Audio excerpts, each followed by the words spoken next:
शेरी मजमूए आँखों के पार चाँद से एक नज़्म पेश खिदमत है। नज़्म का उन्वान है बुज़दिली। अपने नमनाक ख़यालात छुपा लो उनसे, जिस्म पर उनके बनाए हुए मायार की तख्ती टांगो।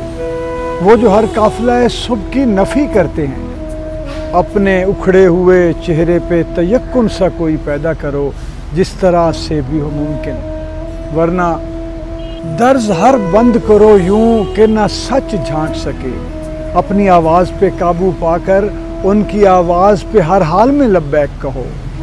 वो जो हर नारा इनकार पे चुन देते हैं मीज़ानों में, हर ज़ुबां और हर एक लफ्ज़ हर एक आला सौत, मौत भी जिनको है गर याद तो बस औरों की। मेरे मसलूब मेरे अहद के मफलूज सुनो, अपनी नमनाक ख़यालात छुपा लो उनसे।